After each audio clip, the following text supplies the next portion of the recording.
One of the OG found footage film na tatakot sa inyong magpunta sa may gubat.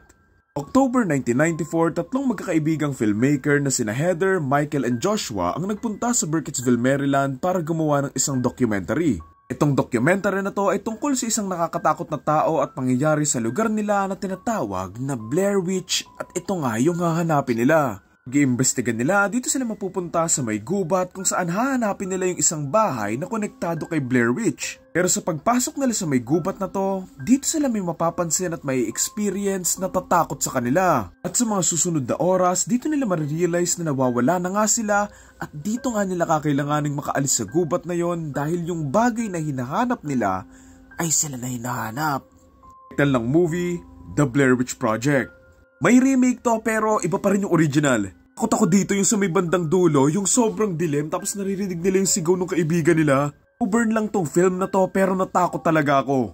Would say kung papanoorin mo to, panoorin mo to ng malakas yung sounds kasi para mas ma-immerse ka doon sa mismong movie. Of all, I know the film isn't perfect and found footage isn't for everyone din naman talaga. One of the reasons ko bakit effective yung film for me kasi yung mismong performance ng mga actors sobrang natural na bagay siya doon sa found footage approach ng film.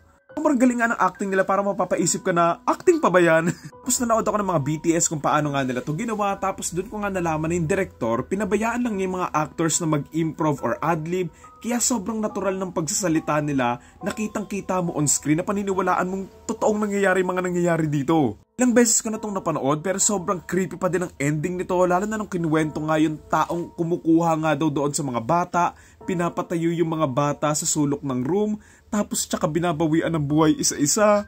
Doon sa may ending nung nakita mong si Michael nakatayo na lang siya doon sa sulok ng kwarto. Nakakatakot siya lalo na kung maaalala mo yung throwaway line na yun. So some people might say na nahilo sila dito pero understandable naman yun sa mga found footage films. Sa akin at work yung paggamit nila ng shaky cams kasi parang dagdag takot din siya na maliban pa doon sa takot na nararamdaman mo na hindi sila makalabas doon sa may gubat. I would say the film is boring and I do get that and understand that perspective at times. Pero kung naghahanap ka ng jump scares din, walang ganun dito. I love the absence of jump scares here na mas dagdag takot yon kasi yung takot dito more on the dread and yung feeling na nasa gitna ka nga ng gubat tapos hindi mo alam kung ano yung mga nakapaligid sa inyo. Yung feeling mong may nakatingin or may tao doon sa may likod mo pero alam mong mag-isa ka lang sa lugar na yon. Siguro kung may nakulangan man ako doon sa may film, it could have had more low-key scares in between para dagdag tension din and intensity and nag-cut pa sila ng ilang scenes dito to make it shorter and much more concise in a way. Kung meron mang pinakamagandang nagawa yung movie is that never nilang pinakita yung monster. Dito, ginamit nila yung idea na mas nakakatakot yung hindi mo nakikita and the idea of not knowing, ayun yung mas creepy at nakakakilabot doon. O yun, again, may remake to pero wag nyo na itong pansinin, takpan natin. Mas okay pa rin talaga yung original and again, the title is The Blair Witch Project and ang torta rating ko ay 6.5 out of 10.